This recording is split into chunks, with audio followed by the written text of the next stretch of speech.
বিশেষ করে যারা ভারী কাজ করে বা গ্রামের দিকে কাজ করে তাদের হঠাৎ দেখা যায় কাজের পরে বা কাজের মধ্যেই হঠাৎ কোমরের পেছনে একটা টান ধরছে, টান ধরার পরে প্রচন্ড ব্যথা এবং ব্যথাটা ভালো হচ্ছে না দীর্ঘদিন ধরে। তো এইরকম ঘটনা যদি ঘটে তাহলে আজকের ভিডিওটা আপনার জন্য।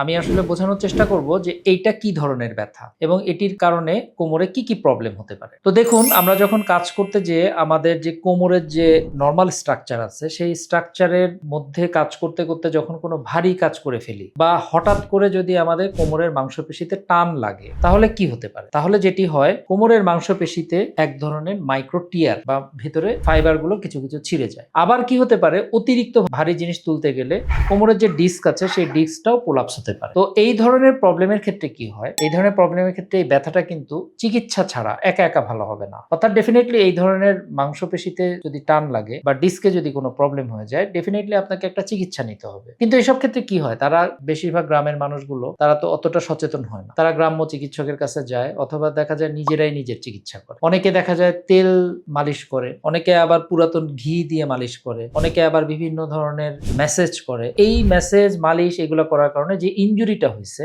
সেই ইনজুরিটা কিন্তু আরো বেড়ে যায়, অর্থাৎ মাংসপেশিতে যে ইনজুরি হয়েছে সেটি আরো বেড়ে যায়। সুতরাং এই ধরনের টান যদি লাগে ডেফিনেটলি আপনাকে কিন্তু আগে ডায়াগনোসিস করতে হবে যে আপনার কি ধরনের ইনজুরি হয়েছে। সেক্ষেত্রে আপনাকে রেস্ট নেওয়া লাগতে পারে, মাসল রিল্যাক্সেন্ট নেওয়া লাগতে পারে, মেডিকেশন নেওয়া লাগতে পারে, অনেক ক্ষেত্রে আপনার ডায়াগনোসিসের জন্য এমআরআইও লাগতে পারে। সুতরাং এই ধরনের টান যদি লাগে এবং দীর্ঘদিন যদি ব্যথা আপনি অনুভব করেন তাহলে অবশ্যই কিন্তু আপনাকে একজন স্পাইন সার্জন, অর্থোপেডিক সার্জনের পরামর্শ নেওয়া উচিত। এই কোমর বিষয় সংক্রান্ত যদি আপনাদের কোনো প্রশ্ন থাকে, আপনারা আমাদের কমেন্ট বক্স খোলা আছে, আপনারা সেখানে কমেন্ট করতে পারেন। সবাই সুস্থ থাকুন। ধন্যবাদ সবাইকে।